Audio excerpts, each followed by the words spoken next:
Yang jelas momen terdekat yang sebentar lagi akan kita lalui sama-sama adalah merayakan Idul Adha atau Lebaran Haji. Tapi memang tahun ini karena kondisi dan situasi kita harus merayakan Idul Adha dengan prihatin.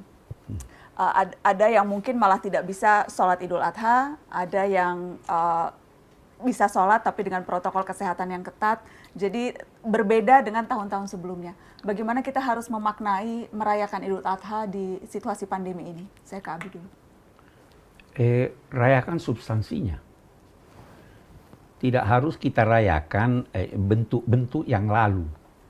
Sebenarnya itu kan marilah kita lihat. Ketika Allah berfirman, la yanalallahu luhumuha wala dima'uha walakin yanaluhu taqwa minkum. Yang diterima Tuhan itu bukan sembelihannya, tapi takwanya. Itu substansinya di takwa.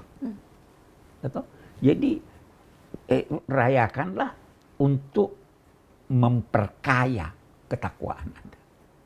Fahami apa di balik upacara ini. Kesediaan berkorban. Ya kan? Fahami itu. Fahami mengapa Allah memerintahkan Nabi Ibrahim menyembelih anaknya. Kenapa sudah diperintah dia batalkan? Pasti ada di balik itu. Nah, kita pahami itu, kita tarik dari sana. Tidak harus dalam bentuk ini. Ya, saya mau bilang begini. Kita itu diperintahkan percaya dan beramal soleh. Ya kan? Ya. Nah, beda amal soleh dengan amal baik. Saya beri contoh. Saya beri ulama senjata. Mahal. Itu soleh atau tidak? Tidak. Saya beri anak umur 10 tahun, polpen paling bagus. Baik atau tidak? Polpennya baik. Ya toh? Tapi tidak cocok buat dia. Soleh itu artinya yang bermanfaat. Saya beri contoh lagi ini dalam konteks pandemi. Sholat Jumat itu baik atau tidak? Baik. Tapi kalau mengakibatkan penyakit, baik atau tidak? Tidak baik. Dia tidak soleh. Walaupun dia baik ininya tapi tidak soleh. Nah, itu yang harus kita pahami sebenarnya. Itu sebabnya kalau orang berkata pergi haji, waduh kita tidak bisa pergi haji. Ada ungkapan, kalau Anda tidak mampu berkunjung ke rumah kekasih, tidak mampu, undang kekasih ke rumah Anda. Ya kan? Bagaimana? Kan mau ke Baitullah nih. Tidak bisa ke sana. Kita undang Tuhan ke hati kita. Ingat dia, zikir dia. Itu amal soleh. Jadi amal soleh itu boleh jadi substansinya secara berdiri sendiri baik, tetapi tidak dinilai, tidak memenuhi nilai-nilai yang kita diminta amal soleh. Ya kan? Itu artinya soleh. Terpenuhi nilai-nilainya. Bagaimana Gus? Karena banyak juga kan calon jemaah haji yang sudah menabung bertahun-tahun, sudah betul-betul rindu ingin datang, kemudian tiba-tiba karena situasi rencana berubah, sulit untuk mengikhlaskan, itu sulit buat atau rela tidak pergi padahal sudah dibayang-bayangkan dan sebagainya. Bagaimana mengobati kekecewaan mereka yang tidak bisa ke tanah suci tahun ini? Jadi begini ya, kalau setahu saya ya, kalau komunitas masyarakat yang dididik ulama atau dididik kiai, itu kekecewaannya juga tidak ekstrim-ekstrim amat itu. Karena sering diberitahu misalnya Jumatan tuh ya haji, ingat Allah dari subuh sampai tulu'us syamsi matahari terbit juga menyamai umroh, terus banyak pahala-pahala yang kata Nabi disebut di atas haji, lebih terhibur gitu. Jadi lagi-lagi ini pentingnya ngaji, lagi-lagi saya ulang lagi pentingnya ngaji. Dan di antara kebaikan tentu nerima qada qadar daripada menyalahkan pihak manapun. Jadi ini angkanya lagi-lagi sampai Rasulullah ngendikan ad-dunya mal'unah mal'unun man fiha illa dzikrawah wa mawalahu wa aliman wa muta'alliman. Jadi dunia ini terlaknati kecuali ingat Allah dan belajar terus. Karena barokahnya belajar ini menjadi rileks. Jadi ibadah itu kan nyari ridhonya Allah. Di antara penyebab ridhonya Allah itu kita ridho atas segala yang diputuskan Allah, ditakdirkan Allah. Sehingga corong Jawa itu buatan nelongso gitu. Jadi tapi daerah-daerah yang nggak dididik kiai memang ekstrim karena frontalnya pakai emosi tadi. Iya. Melihat haji itu terus gagah karena diundang Pak Haji atau prestis karena ada acara-acara. Ini kan ribet, kalau ini kecewanya lebih ekstrim kalau motifnya seperti itu. Jadi ya sama lah, Idul Adha juga gitu. Saya sering menyarankan orang-orang yang dengan tanda kutip masih miskin, meskipun saya tidak tahu apa miskin betul apa enggak, ya mungkin merasa saja. Itu saya ajarkan, saya juga pernah jadi anak kos di Jogja, di mana saya sering bilang gini, kalau Idul Adha setidaknya kamu beli daging setengah kilo atau apa, setidaknya kamu tidak nyalakan panitia masjid kalau tidak keduman, kalau tidak kebagian. Dengan cara itu setidaknya kamu terlatih, ini yaumu farohin wa sururin, kata Nabi yaumu uklin wa syurbin. Ya sudah, umumnya orang nikmati ya nikmati, supaya keluarga itu happy. Syukur-syukur dapat bagian, kalau enggak ya enggak.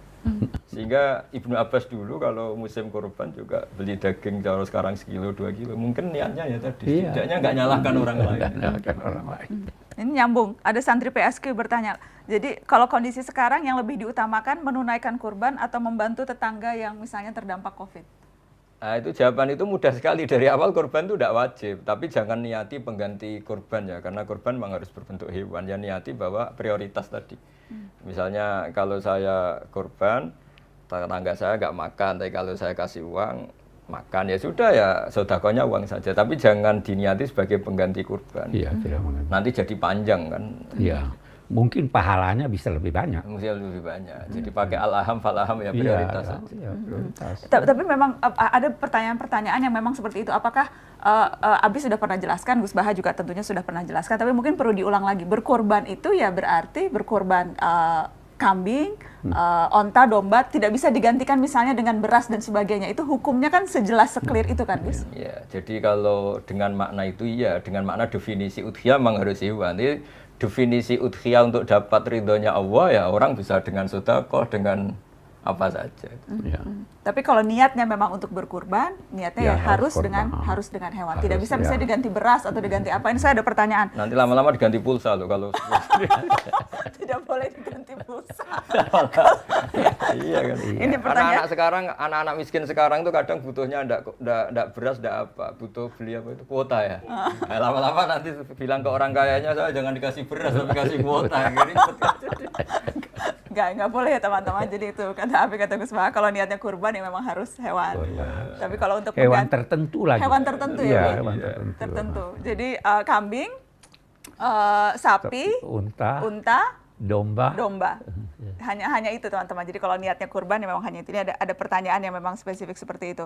Ini juga ada pertanyaan dari Triantoro 967. Assalamualaikum. Waalaikumsalam. Saya ingin bertanya, apakah orang yang belum akikah tidak boleh berkurban?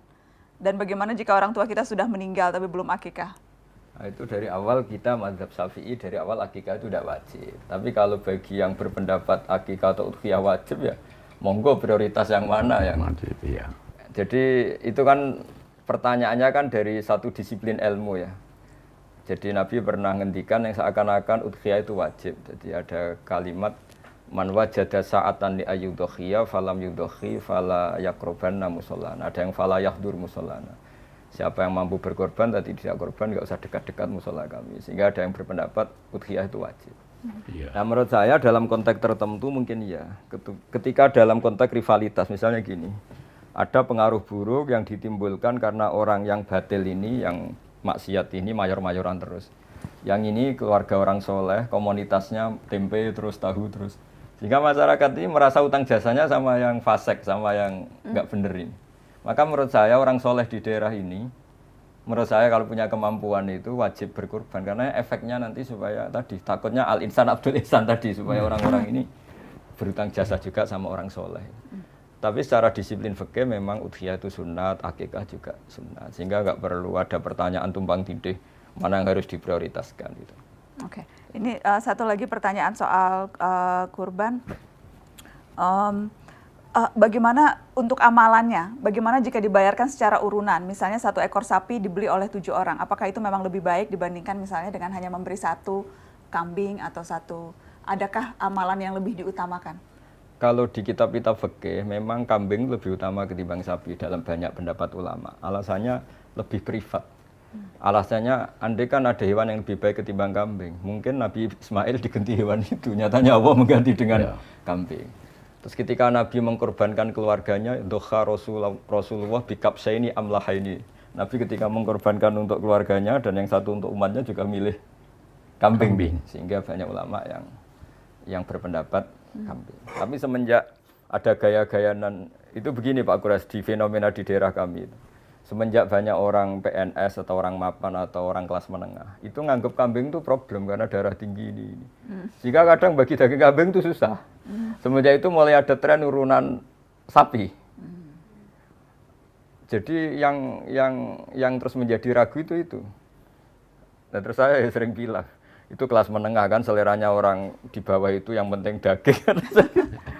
Tapi menurut pendapat saya kayaknya memang kalau sama-sama 7 satu sapi sama satu personal kambing, saya lebih ikut pendapat yang mengatakan lebih baik kambing. Karena tadi laukana hunaka hayawanun yang lebih baik. Andai kan di sana ada hewan yang lebih baik dibanding kambing, mungkin Nabi Ismail gantinya ada kambing. Dan nyatanya Allah milihnya kambing. Itu alasannya ulama itu. Sempat dengar Gus Baha bilang kalau sapi pakai bertujuh nanti dipakainya rame-rame selesai. Itu guyonannya itu gara-gara gini. Saya di Jogja itu, saya itu kan itu Pak Kores. Karena dulu saya pernah mimpin musyawarah fikih. Pertanyaan itu nakal-nakal gini.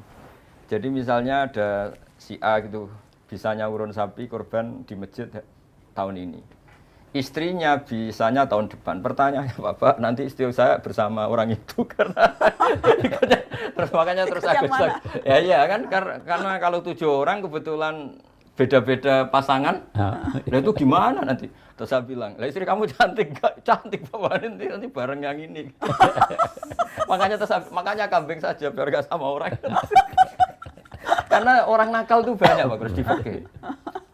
Saya punya pengalaman fikih nakal ya tadi Mbak Naswa. Pernah ditanya, Gus kalau sholat paling afdol gimana? Ya soft pertama. Ya kalau gitu masjidnya desainnya selatan utara biar semuanya di depan. Selama masih barat ke timur pasti ada soft 2, soft 3. Jadi karena mereka seloro ya saya balas seloro ini kan. Terus ditanya lagi, lah paling bagus yang mana? Ya soft yang sisi kanannya imam. Ya sudah, imamnya diletakkan pol selatan. Biar semuanya dari sisi kanan. Nah, apa ya? Guyonan-guyonan gitu tuh mengganggu kita ribet kan, makanya terus ya sudah kalau kamu mau korban bareng-bareng risikonya itu loh. Nah sehingga sebetulnya saya secara privat itu suka kalau masih mungkin suka satu kambing. Tapi kalau secara syariat memang sapi cukup 7 orang. Tapi dulu itu setahu saya masih ahli dari keluarga gitu. Tapi nggak tahu sekarang kok.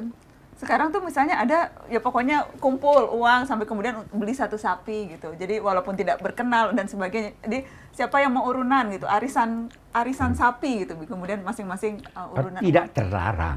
Ya, tidak terlarang. Tidak terlarang, silahkan. Ya. Tapi kalau itu, dan itu pun tidak wajib kambing kan. Tapi kalau ditanya yang mana baik dan harus kita jawab, maka kita bilang mengikuti Rasul kambing. Kambing, ya lu tanya yang baik ya. Walaupun darah mungkin tinggi. ada pertimbangan harga juga. Ya kan? Iya. Ya tahu kambing lebih mahal kalau 1, tapi sapi kalau 7 bisa lebih murah. Mungkin itu pertimbangannya. Oke. Tapi yang pasti yang pertama itu tidak wajib ya, Bi? Iya, tidak wajib. Tidak wajib. Tapi kalaupun kita mau melakukan berarti ikuti mana yang memang tuntunan dari Nabi. Oh, iya. Dari Nabi. Nabi tidak melarang. Tidak melarang. Tidak melarang. Oke. Mungkin penutup soal Idul Adha ini apa Abi mau sampaikan sesuatu? Gus Baha mau sampaikan sesuatu? Tidak, saya cukup. Abi sudah sering kan. Gus Baha nih banyak yang kangen sama. Ya pokoknya pesan saya sama semua umat Islam lah, semua hidup itu harus senang lah. Ketika Nabi kalau dalam bahasa pondok mensifati ya, menstatuskan hari Id yaumu farohin wa sururin wa aklin wa syurbin sampai diharamkan puasa. Karena Nabi inginnya orang senang semua di hari itu. Ketika Sayyidina Ali ditanya ibadah paling bagus hari Syawal atau Ramadan atau tausiatul iyal ya, kalau melonggar keluarga. Karena kul bi fadlillah bi rahmati fa bidzalika falyafrahu. Setelah saya besar, ajaran bapak saya, Mbah Mun, guru saya itu kelihatan beliau-beliau itu senang sekali. Ternyata setelah saya besar memang penting senang untuk oleh hal-hal yang boleh itu penting. Iya. Supaya kita tidak tergantung senang harus nunggu dugem, nunggu ini itu. Jadi ya mencari kesenangan di hal-hal sederhana sehari-hari itu penting ya Gus. Di hari Lebaran ngundang penyanyi Siti Aisyah. Karena memang hari Iya, gembira. gembira-gembira ya. Iya. Di hari Lebaran bagi-bagi uang buat anak-anak. Buat cucu-cucu. Yo. Salam tempel. Tapi Idul Adha biasanya nggak ada salam tempel ya, Habib? Kalau mau lebih gembira tidak terlarang. Oh, tidak terlarang. Iya kan? Langsung nagih semua nih. Biasanya cuma Idul Fitri ini Idul Jadi Adha. nanti 2 ya uang dari masjid itu tadi. Dari Idul Habib Fitri 2. dan Idul Oh, Adha. kalau Idul Fitri udah dapat semua. iya, nanti 2 ya. Oh, Idul Adha daging kambing aja, Habib. Masing-masing dapat daging kambing. Alhamdulillah, alhamdulillah. Ya, sudah. Alhamdulillah, terima kasih banyak. Iya. Gus Bahat, terima kasih ya. Alhamdulillah, senang banget bisa silaturahmi, bisa Kalau ngobrol-ngobrol. saya berkali-kali datangi pacarannya Mbak Nana.